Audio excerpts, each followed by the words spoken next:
نماز تہجد حضور رحمت عالم صلی اللہ تعالیٰ علیہ وسلم کی نہایت ہی پسندیدہ سنت ہے۔ آپ نے اس پر دوام برتا ہے اور نہایت ہی پابندی کے ساتھ اس کو ادا فرمایا ہے۔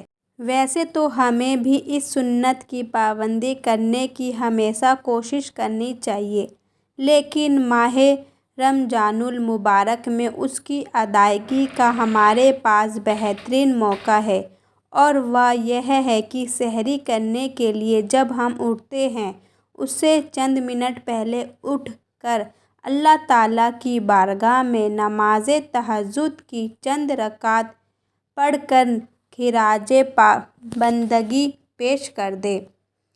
انشاءاللہ تعالیٰ ہمیں اس کی برکت ضرور حاصل ہوگی۔ تہجد کا معنی۔ لفظ تہجد، جس کا معنی ہے کچھ دیر سونا، والے تفاعل میں آ کر اس میں صلاحیت کا معنی پیدا ہو گیا، جس کی وجہ سے اس میں تاکہ نیند یعنی جاگنے کا معنی پیدا ہو گیا ہے۔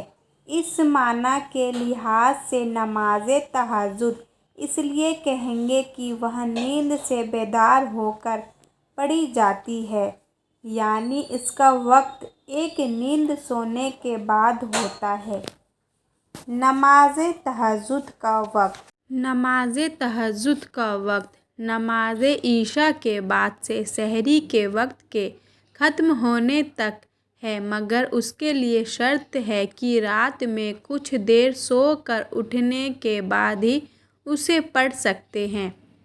نماز تہجد کی رکعت۔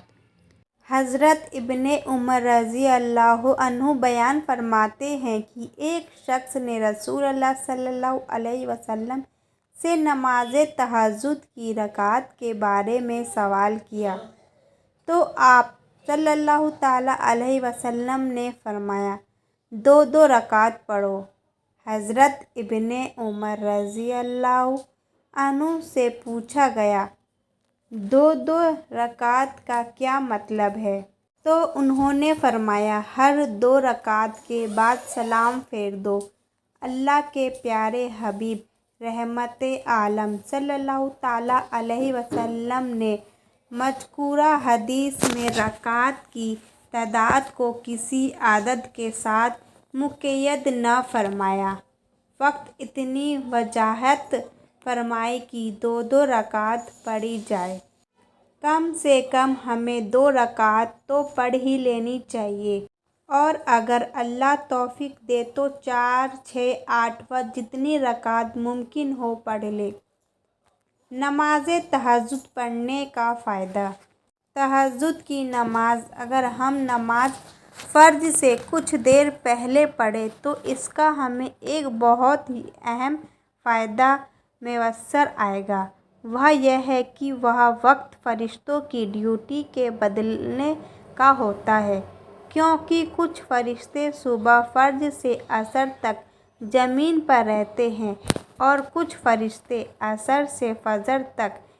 اس لیے اللہ تعالیٰ نے جہاں نمازوں کی محافظت کا ذکر فرمایا، وہاں نماز عصر کا خصوصی ذکر فرمایا، جیسا کہ فرمان باری تعالیٰ ہے، نماز کی محافظت کرو، اور خصوصاً بیچ والی کی۔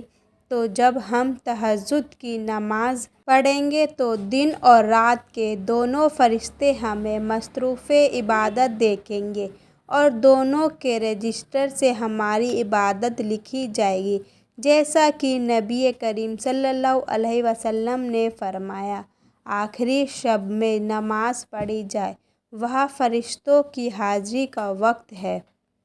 تہجد کی رکعت کو لمبی کرو۔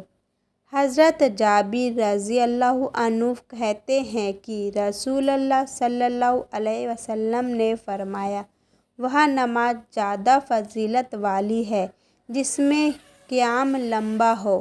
اس میں حکمت یہ ہے کہ قیام جتنا لمبا کریں گے، اتنی زیادہ قرآن کریم کی آیتیں تلاوت کریں گے، اور قرآن کریم کے ہر ایک لفظ پر 10 نیکیاں ہمارے نام اعمال میں لکھی جائے گی۔ اس طور پر ہم ڈھیر ساری نیکیاں اپنے دامن میں جمع کر سکیں گے، جو کہ قیامت کے ہولناک دن میں ہمارے کام آ سکے گی۔ اللہ رب العزت ہمیں کہنے سننے سے زیادہ عمل کی توفیق دے، ہمیں ایک اور نیک بنائے، صراط مستقیم پر چلائے، ہم تمام کو رسول کریم صلی اللہ علیہ وسلم سے سچی محبت اور اطاعت کی توفیق عطا فرمائے۔ خاتمہ ہمارا ایمان پر ہو، جب تک ہمیں زندہ رکھے، اسلام اور ایمان پر زندہ رکھے، آمین۔